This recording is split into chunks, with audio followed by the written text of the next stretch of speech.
I want to tell you the number one best meal to clear out your arteries. I spent a lot of time talking about what not to eat. Today, we're going to talk about what to eat. This is going to be quite surprising for most of you because it's not going to follow the traditional American Heart Association idea of what you should be eating. To figure out what to eat, we have to really look at the layer of tissue that's exposed to the blood going through the arteries, and that's called the endothelial layer. It controls your blood pressure, both high and low.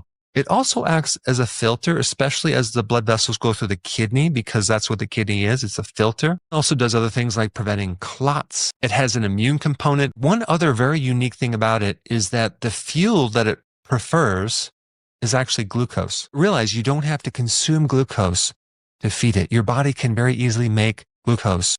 Because it uses glucose as the primary fuel, that means it also needs insulin to hold this glucose in, which means that inside of the artery is very susceptible to problems with insulin. The majority of the population has this insulin resistance problem. Why is that so important to know?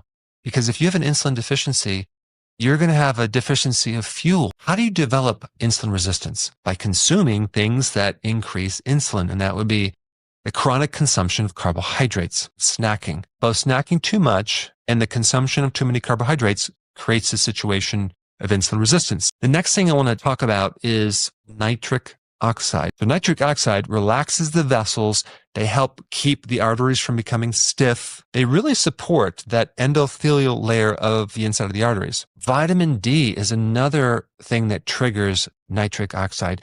Vitamin D is so powerful and potent at helping support that endothelial layer. This is why so many people that are low in vitamin D have a problem with high blood pressure. Why? Because vitamin D3 supports nitric oxide. But there's a couple other things that trigger nitric oxide. One is arginine. This is why a lot of people are taking it as a supplement to help lower your blood pressure. Another interesting thing about nitric oxide is testosterone increases nitric oxide. Unfortunately, nowadays, the big reason why people have low testosterone is all the plastics in the environment, because that plastic can directly shut down your testosterone. Another thing that's really important in increasing nitric oxide is magnesium. Magnesium tends to relax muscle spasms, tends to reduce cortisol. And think about what cortisol does. It increases stress. What's going to happen to your blood pressure? It's going to increase your blood pressure. The other thing that's interesting about magnesium is that magnesium is a very potent thing to keep calcium from building up inside the arteries. Magnesium and vitamin D can help keep that calcium from even ending up in the arteries in the first place. Vitamin K2 also keeps calcium from building up in the artery. The first thing I'm presenting to you is the various nutrients that are really important in supporting this artery. And then we're going to translate that to the best meal. I always like to take what mainstream recommends to eat to prevent heart problems and really look at that, but in the opposite direction. Because if we take a look at Cheerios, you can see this little certification thing right here, which says American Heart Association certified, meets criteria for heart healthy food. All you need to have to get this little certification is if 51% of those ingredients are whole grains. You could have refined grains in there. You can have sugars in there and it's still heart healthy. I don't think so. I also need to show you another heart healthy thing that's recommended. Seed oils. That's what they recommend. If we look at the mainstream recommendation, they basically recommend whole grains, unsaturated seed oils for the heart. Both of those items will start to raise insulin. We're also told to avoid saturated fat. Things with saturated fat have cholesterol, and that could damage the heart and clog our arteries. This is why people say you need to avoid red meat, but they're not against coconut oil. 1 teaspoon of coconut oil has more cholesterol than 7 ounces of a steak.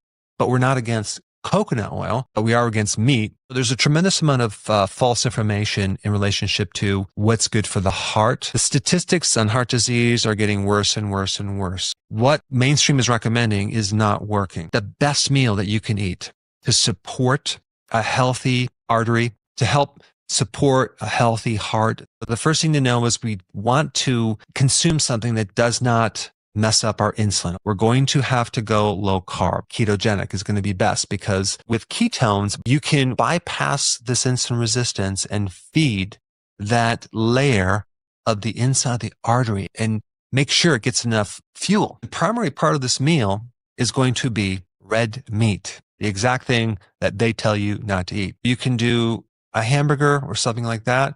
I would just make sure it's grass-fed. If you're going to have a burger, I would highly recommend you melt some cheese on it. I would find some raw cheese because raw cheese is higher in vitamin K2. Red meat is also loaded with zinc, which will directly improve your testosterone. As far as how much, it could range anywhere from 6 ounces to 8 ounces. The mistake that a lot of people make is they start going plant-based protein that are not very bioavailable. Well, just think about what the heart is. It's like a muscle, and we need to give it the raw material to help support it, to help heal it. Now let's get into the second part of this meal, and I'm going to recommend that you have a salad. I primarily do arugula, which also will increase nitric oxide, but it also has vitamin C that's good for the arteries. It also has some vitamin E. The other thing that can help you is pumpkin seeds. Pumpkin seeds have high magnesium, high zinc, and selenium. Pumpkin seeds can increase nitric oxide. Maybe just take a handful of pumpkin seeds with your meal. The last thing I want to bring up is vitamin D. To support a healthy heart, there's nothing more powerful than the vitamin D3. It's virtually impossible to get your vitamin D from food unless you're an Eskimo and you're eating all this seal fat, which you're probably not. So you're going to have to get it from the sun. When you're getting the sun, get a lot of it, just don't get burnt. In the winter, you can't get it from the sun, so you're going to have to take it as a supplement. As a maintenance dosage, you need at least 10,000 IUs every single day. That will greatly help your heart and many other things. Thanks for watching, and I will see you in the next video.